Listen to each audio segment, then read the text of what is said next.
আসসালামু আলাইকুম ছাত্রছাত্রীরা, সারা হাসান ইউটিউব চ্যানেল পক্ষ থেকে তোমাদের স্বাগত জানাই। আজকে আমি নিয়ে আসলাম ক্লাস 10-এর সরল সুদ কষা অঙ্কগুলি আমরা করব 1 থেকে 5 অবধি। তাহলে এর আগের দিন আমি করেছিলাম যে সরল সুদ কষা অঙ্কগুলি করতে গেলে আমাদের কি ফর্মুলাগুলো লাগবে, কি কি ফর্মুলাগুলো সেগুলো আমরা কিন্তু এর আগের ভিডিও থেকে যারা দেখোনি তারা কিন্তু দেখে নেবে। যাক, আমি অঙ্কগুলো সলভ করছি, কথা না বাড়িয়ে। আর 1 নম্বর অঙ্কটা তোমাদের দেখো, সরল সুদ কষা 1 নম্বর অঙ্কটা বলেছি, দুই বন্ধু একটি ব্যবসা চালাবার জন্য বার্ষিক 12% সরল সুদের হারে একটি ব্যাংক থেকে 15,000 টাকা ধার নেন। তবে তাদের 4 বছর পর কত টাকা সুদ দিতে হবে। অঙ্কটা তোমাদের কি বলেছে বলতো, যে দুইজন বন্ধু যে কোনো একটি ব্যবসা করবে। মনে করে যে একটা মুরগির খামার তৈরি করবে, যে মুরগির ব্যবসা করবে, তার জন্য ওদের দুজনের বন্ধুর কাছে কোনো টাকা নেই। এখন কি করবে ওরা?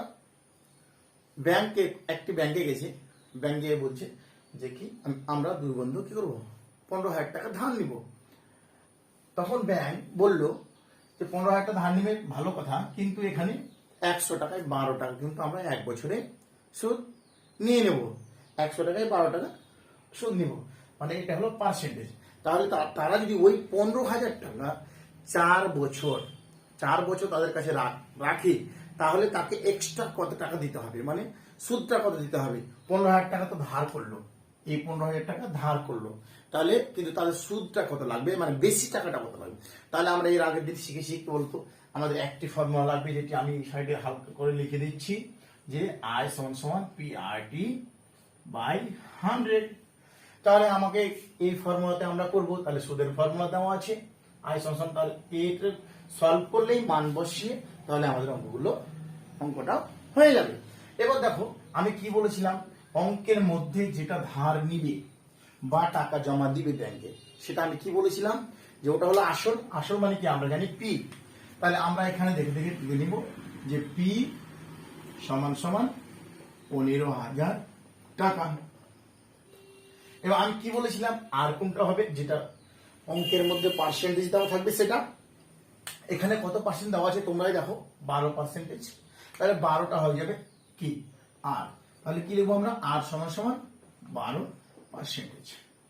এবার আমরা আরো কি বলেছিলাম, অঙ্কের মধ্যে বছর, সপ্তাহ, মাস, দিন থাকলে ওগুলো কিন্তু আমরা কি ধরবো, টি ধরবো। তো যেহেতু আরেকটা কথা বলেছিলাম তোমাদের, বছরে না পরিণত করলে কিন্তু এই অঙ্কগুলো করা যাবে না। যেহেতু এখানে বছর আছে, তাতে কোনো মানে কোনো সমস্যাই নেই।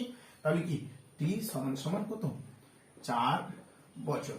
আমরা এইভাবে কিন্তু রেখে, আর দেখে নাও একটা বলেছে কত টাকা সুদ দিতে হবে।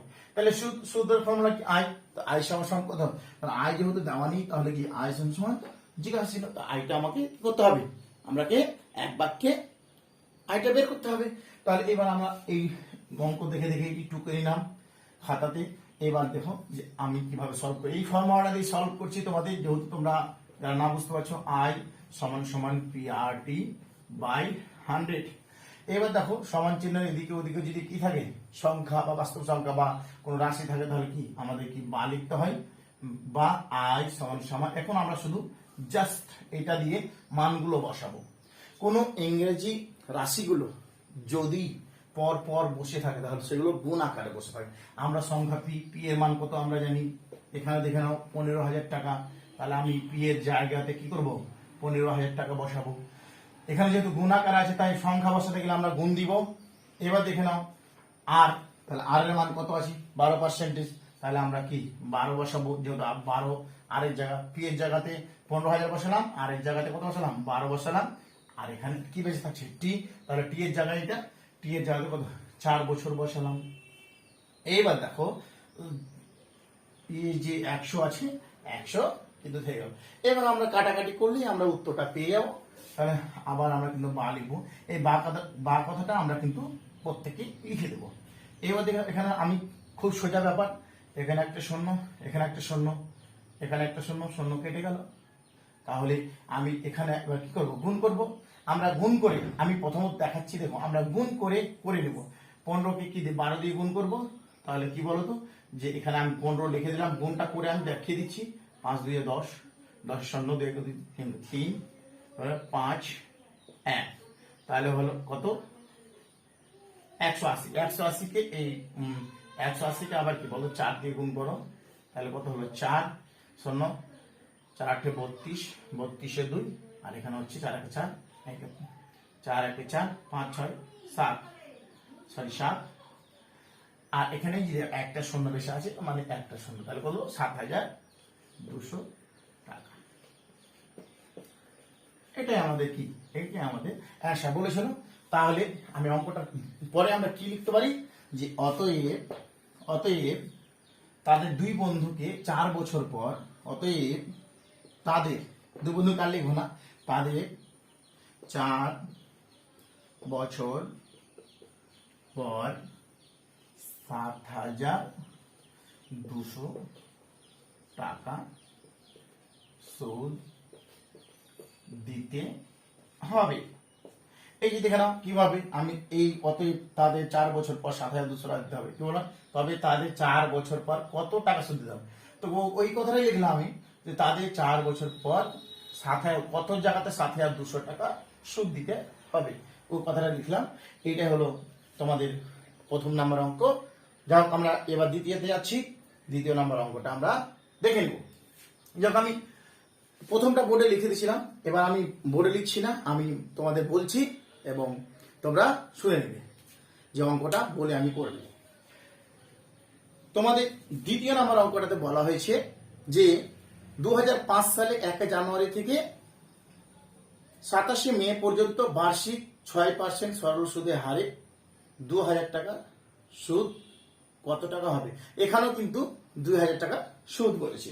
এবার আমরা অঙ্কেতে এখানে লিখে নেব আমরা যে আমাদের, দেখো আমি এটা কি দিচ্ছি,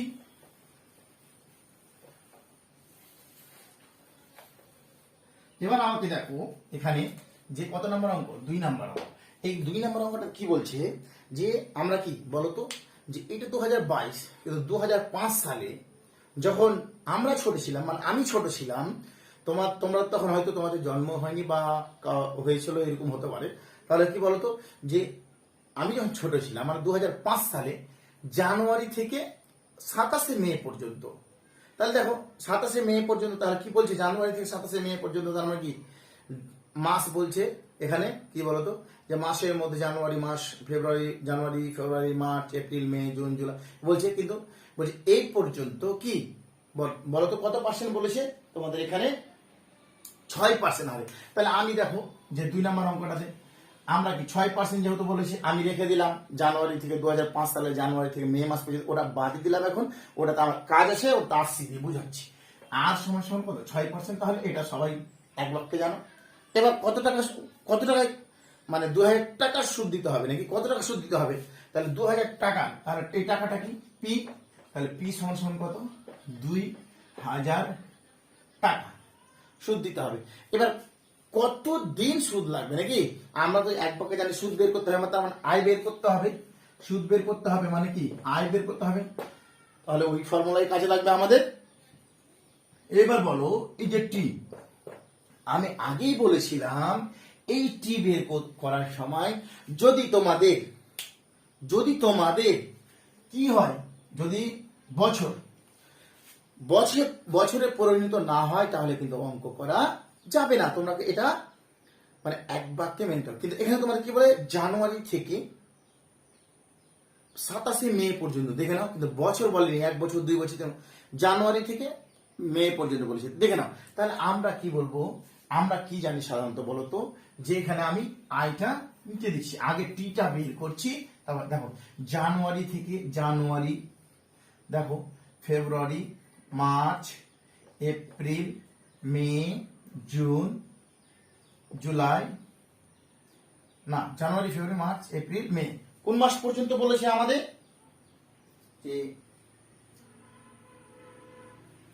27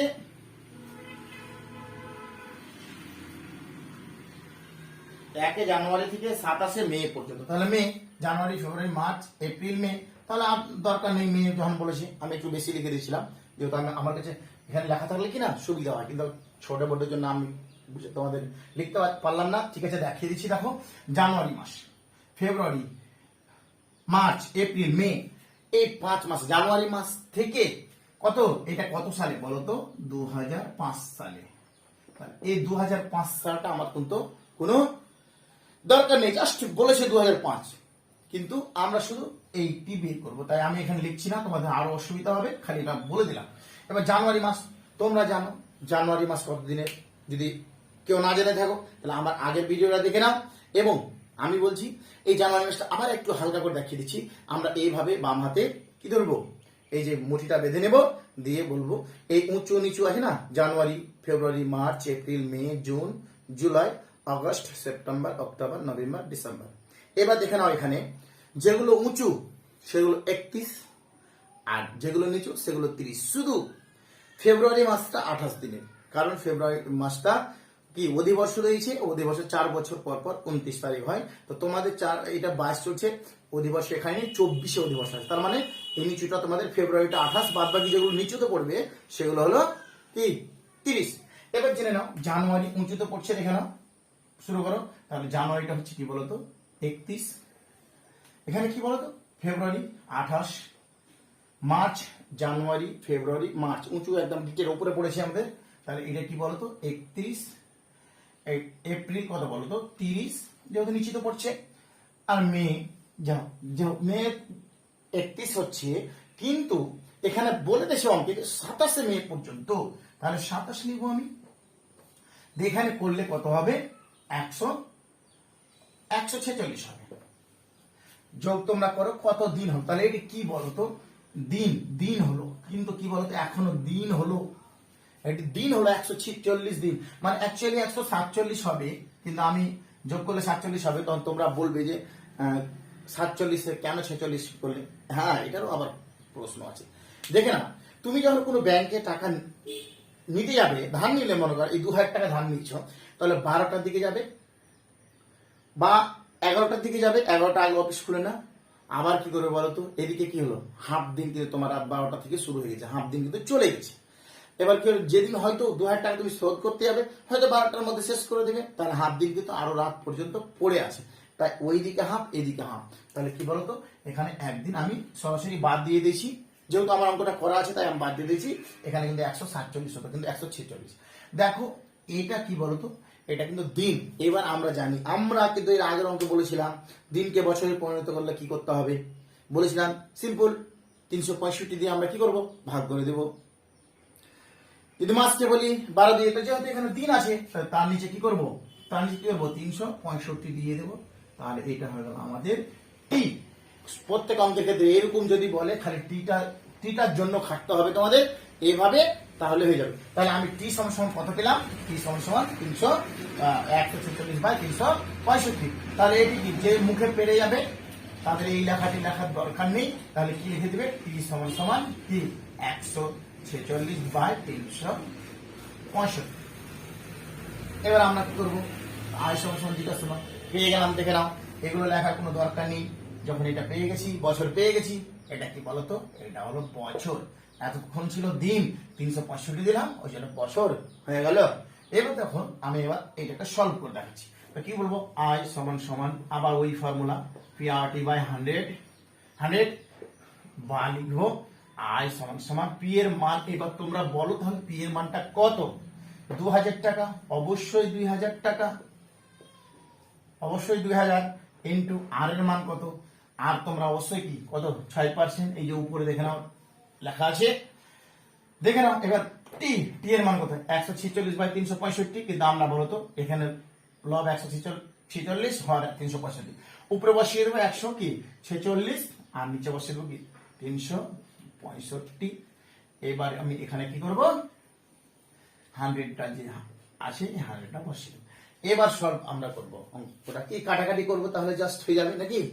তাহলে কাটাকাটি কোনটা করবো আমরা, তাহলে দেখে নাও, এখানে কেটে দাও 0 0 0 নাকি, এখানে দেখো 5 দিয়ে কাটো, তাহলে 4 5 20, আর এখানে কত 5 7 35, আর 5 7 35 বাঁচলো কত 1, 11 5 কত 15, তাহলে 3 5 15, 73 কেটে গেল।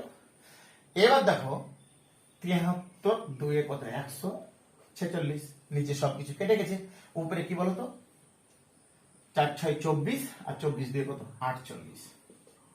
তাহলে বলো গুণ করো 4 6 24 24 দিয়ে 48 গুণ করলাম জাস্ট, তাহলে 48। তাহলে কি বলতো উত্তর আমাদের বেরিয়ে গেল। কেন বলো, যে বলতো কত হবে, তাহলে সুদ তাকে কত লাগবে 48 টাকা লাগবে সুদটা। এবার অঙ্কে আমার কি বলেছে লাস্টে, কি বলবো এখানে লাস্টে এখানে বলে দিব 2000 টাকা সুদ, কি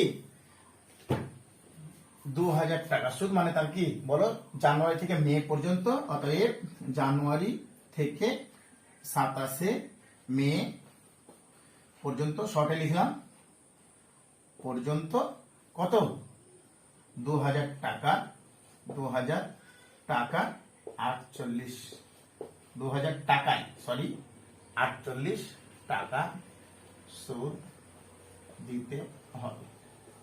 তাহলে তো অঙ্ক গুলো দেখো কোনো ব্যাপার নাই এগুলো অঙ্ক করা, খালি শুধু এটা তুমি বুঝতে পারলেই হলো। ওই তো বলেছিলাম দিন হলে 365 দিয়ে, মাস হলে 12 দিয়ে, সপ্তাহ হলে 52 দিয়ে করতে হবে, এটাই শুধু জাস্ট একটু মনে রাখতে হবে তোমাদের। এবার আমরা চলে আসি 3 নম্বর অঙ্কতে।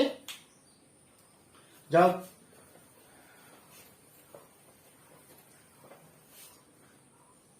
এবার আমাদের 3 নম্বর অঙ্ক কি বলা আছে কোষে দেখি 2 এখানে তোমাদের বলছি দেখো 3 নম্বর বার্ষিক 8.1/3%, তাহলে এটা কি আর সরল সুদে, মানে এটা সরল সুদের হার যেটা 960 টাকায় 1 বছর 3 মাসের চক্রবৃদ্ধি সুদ। দেখো 1 বছর 3 মাস, 1 বছরও বলেছে কিন্তু মাসও বলেছে। যাও তাহলে 960 টাকায়, তাহলে আমরা কি বলতো এই 960 টাকা এই পি সমান সমান তাহলে কি 960, অবশ্যই 960 টাকা, টাকা যখন বলছে অবশ্যই পি করে দেব। আর আর কত বলছে, আর সমান সমান কত পার্সেন্ট, কত বলেছে তোমাদের এখানে, তোমাদের বইটা দেখে নাও তাহলে বুঝে যাবে। 8.1/3%, আমরা যেভাবে আছে সেভাবে করে নেব। এখানে একটু আমরা সমাধানটা করে নেব, কি 3 8 24 24 8 25, তাহলে 25 এর কত 3, এটা হলো কি তোমার, এটা হলো পার্সেন্ট, এটাই আসল। কিন্তু এখানে আমি কি করলাম কোনটা সলভ করলাম, তাহলে 25 এর কত 3, এটা কিন্তু আমাদের আসল কি বলো পার্সেন্টেজ। এবার আমরা কি দেবো বলতো, এবার আমরা করবো এখানে যে তোমাদের কি টি 1 বছর 3 মাস, এটা কি টি নয়, 1 বছর 3 মাস এটা টি, তাহলে কি আয় সমান সমান, এটা তো আবার আয় বের করতে হবে, কি বললাম এটা তো আয় বের করতে হবে। কেন বলেছে না, এখানে দেখো আয়ও বের করতে হবে, হ্যাঁ, কিন্তু কি বলছে সব বৃদ্ধি মূল মানে কি বলতো সুদে আসলে, তাহলে আমরা সুদটা বের করবো, আর আসল এখানে কত 960 টাকা আছে, তাহলে আসল সুদ আসল বের করবো, আর কি মানে সুদটা বের করবো, আর আসল 960 যোগ করে দেবো, তাহলে সবৃদ্ধি মূল সুদে আসলে এগুলো, তাহলে দেখে নাও সুদ আসল, তাহলে সুদে আসলে কত টাকা শোধ করতে হবে। এবার 1 বছর 3 মাস, এখানে দেখো টি এর ক্ষেত্রে একটু খেটে দিতে হবে, 1 বছর আছে তো 1 বছর 3 মাস সমান কত মাস আমরা বলতে পারি, 1 বছরে কত মাস 12 মাস, যেহেতু এখানে এটাকে বছরে পরিণত করলে আবার কি 12 দিয়ে কি করতে হবে ভাগ করতে হবে, তো ডাইরেক্ট আমি দেখে নাও আগে এই বছরটাকে মাসে পরিণত করছি, তাহলে কত মাস হচ্ছে 1 বছরে 12 মাস, 1 বছর সমান 12 মাস আর 3 মাস কত হলো 15 মাস, তাহলে কি 1 বছর 3 মাস সমান সমান কত বলো 15 মাস। এবারে এই 15 মাসকে আমরা বছরে পাবো, তাহলে 15 মাসকে বছরে করতে হলে কি করতে হবে বলেছি, 15 নিচে 12, 12 দিয়ে ভাগ করলে কি এটা বছর হয়ে যাবে, তাহলে কি বলতো 15/12, তাহলে এটাই বছর। তাহলে এতখানি খেটে আমরা কি পেলাম, এই যে এটা পেলাম, এটা দিয়ে আমাদের অঙ্ক কি হবে সলভ হবে। যাক আমরা সবকিছু পেয়ে গেছি, এবার আয়ের মানটা শুধু বের করবো, আয় সমান সমান পি আর টি বাই 100। এবার মানটা আমরা শুধু বসাবো, আয় সমান সমান এখানে দেখে নাও পি এর মান কত 960 টাকা ইন্টু আর এর মান কত গেল 25/3, তাহলে 25টা উপরে বসিয়ে দেবো আর নিচে কি 3টা বসাবো। আর কি বলতো টি এর মান কত 15/12, তাহলে 15টা উপরে বসাবো আর নিচে কত বসাবো 12 বসাবো, আর নিচে 100 ফর্মুলা কি 100 বসিয়ে দেবো, এখানে যেহেতু 100 আছে। এবার আমরা কাটাকাটি করলে কি আমরা মানটা পেয়ে যাবো। তাহলে দেখো তোমরা কি কাটবো, আমরা কাটার একটি দেখে নাও, আমরা 3 5 কত 15 নাকি? আমরা এটা পেয়ে গেলাম। এবার দেখে নাও এখানে এই শূন্য কেটে দাও, তাহলে কি হচ্ছে বলো তো? এখানে 5 2 কত 10, আর এখানে বলো তো 5 5 25 নাকি? এটাকে আবার কত, এটা 2 দিয়ে এটা কাটো, 2 1 কে 2 কত, 4 2 8, 8 2 16, তাহলে কত হচ্ছে এখানে কত 48 দিয়ে কত 96। ঠিক আছে, তাহলে এটাকে আবার কাটো, 6 2 12, এখানে আসছে কত 2 দিয়ে 4, 4 2 8, 24 দিয়ে 48, আর এখানে দেখো 4 6 24, 4 6 4 6 24, তাহলে 4 বছর, তাহলে বলো 5 5 25, এখানে 5 5 25 আর 4 25 100, তাহলে কি পেলাম আমরা দেখো তো, যে আয় সমান 100 টাকা, কি 100 টাকা। তাহলে সুদ কত পেলাম আমরা 100 টাকা। এবার দেখো কি অঙ্কে কি বলেছে, যে সুদ সবৃদ্ধি মূল কত, মানে সুদ আসল কত। তাহলে কি বলতো, এখানে সুদ আসল হচ্ছে 100 টাকা হলো সুদ, আর 960 টাকা হলো কি আসল। তাহলে সুদ আসল অতএব কি অঙ্কে কি বলেছে, 1 বছর 3 মাসের সবৃদ্ধি মূল হবে, অতএব 1 বছর 3 মাসের সবৃদ্ধি মূল হবে 960 আসল, আর সুদ হলো 100, সমান সমান কত 1060 টাকা। এটাই তোমাদের উত্তর। তাহলে তোমরা যারা ক্লাসটা করছো মন দিয়ে, তারা এগুলো কিন্তু লিখে নাও।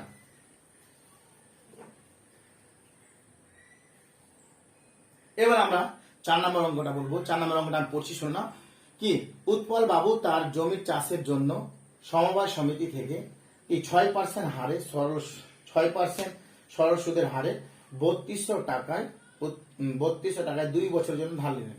তাহলে 2 বছর পর তাকে সুদে আসলে কত টাকা দেবে? এখানে বলছে সুদে আসল, তাহলে সুদ বের করে আমরা সুদ আর আসল যোগ করে দেবো। তাহলে যেহেতু এখানে কি বলেছে 3200 টাকা বলেছে, তাহলে আমরা 3200 টাকাটা কি এক বাক্যে আমরা জানি, এই 3200 টাকাটা হচ্ছে আমাদের কি, এই 3200 টাকাটা হচ্ছে 4 নম্বর অঙ্ক, পি সমান সমান 3200 টাকা। তাহলে এখানে কত পার্সেন্ট হারে বলেছে আমাদের, এখানে দেখতে হবে আমাদের কত পার্সেন্ট হারে বলেছে। এখানে বলেছে তোমাদের 6% হারে 2 বছর পর, মানে এখানে কি বলতো, আর সমান সমান কত পার্সেন্ট 6%, আর কি টি সমান সমান 2 বছর, কোনো এখানেই নেই, যেহেতু 2 বছর বলেই দিয়েছে, তাহলে কি বলতো এখানে আয় বের করতে হবে। আমরা আয় বের করতে হলে কি করব, তাহলে কি আয় সমান সমান পি আর টি বাই কি 100। এটা আমরা 1 নম্বর অঙ্কের মতো নিয়ে আবার যেটা করেছিলাম সেইভাবেই সেম। তো পি এর মান কত 3200 টাকা, আর ইন্টু আর এর মান কত 6%, টি এর মান কত 2 বছর, আর নিচে 100 দুটো শূন্য কেটে গেল, উপরে দুটো শূন্য কেটে গেল। তাহলে আমরা কি করবো এখন, যে বলো 32 দিয়ে 64, 64 আর 6, তাহলে গুণ করছি আমি, 32 কে 2 দিয়ে গুণ করলাম 64 হলো। আচ্ছা, 2 বছর পর সুদে আসলে দিতে হবে। পারলাম না সময় হওয়ার জন্য, এর পরের দিন আমরা যে 3 নম্বর ক্লাসটা করবো, এই 3 নম্বর ক্লাসে তোমাদের দেখিয়ে দেবো। আমার ভিডিওটি যদি ভালো লাগে তো লাইক, কমেন্ট এবং সাবস্ক্রাইব করে আমাকে এগিয়ে নিয়ে যাবে, এবং যে অঙ্কগুলো তোমরা একটু মন দিয়ে শুনো, তাহলে কিন্তু তোমাদের শেষ হয়ে যাবে, আর এবং তোমরা ভালোভাবে শিখতে পারবে।